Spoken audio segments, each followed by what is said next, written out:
Не сакам да ја коментирам квалификацијата шпионска афера. Не бегам од изјави и сметам дека треба да се почитуваат одредбите од Законот за кривична постапка.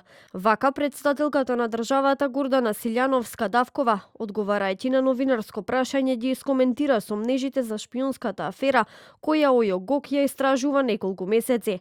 Сомнежите се за тоа дека од кабинетскиот компјутерски систем се копирале и праќале податоци кај странска служба, а под сомнение е IT администратор во председателскиот кабинет, кој според информациите на телевизија 24 уште пред 6 месеци бил отстранет од работа. Прво, квалификацијата шпионска афера и слично, не сакам да ја коментирам.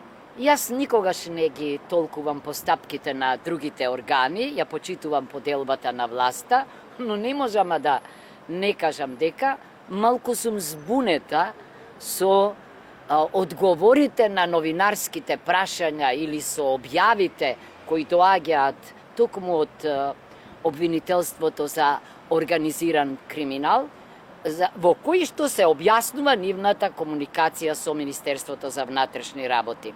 Не бегам од изјави. Телевизија 24 денеска повторно постави прашање и до Агенцијата за национална безбедност, но оттаму не добивме одговор. Бидејќи во аферата се споменува и вмешувањето на странски служби, ги контактиравме и од Министерството за надворешни работи. Оттаму само кратко ни кажаа дека нема да коментираат ништо за оваа тема. Во овој момент немаме дополнителни коментари на оваа тема.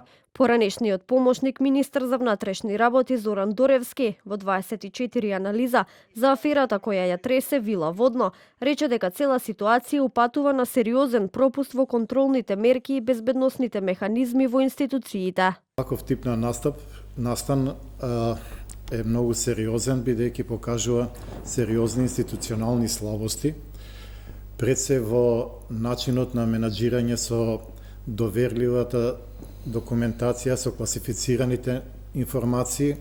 Во конкретниот случај се работи за колектирање, собирање, енкриптирање. Од она што досега е познато во јавноста е тоа дека ОЈО-ГОК истрагата ја отвориле кон крајот на минатата година поради анонимна кривична пријава подпишана од група вработени во МВР, во која се тврди дека постојат сомнежи за копирање, користење и праќање на податоци од председателскиот кабинет кај странски служби. Во пријавата се барало и вештачење на уреди и телефони. Од ОЈО-ГОК прстот го вперуваат во Министерството за внатрешни работи, бидејќи велат дека со месеци немаат одговори од нив за тоа какви дејствија биле преземени и што било пронајдено. Од МВР пак се изјаснија дека податоците се уште се анализирале, бидејќи биле многу обемни. Еден од најспорните моменти во случајот е видеонадзорот во Вила Водно.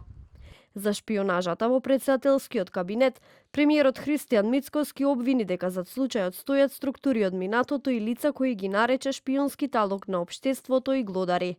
Во анонимната кривична пријава поднесена од вработени од МВР, освен IT администраторот, набројани се и други функционери од кабинетот и од Агенцијата за разузнавање, за кои имало сомнежи дека учествувале во прикривање на доказите, а се посочуваат и високи владини функционери.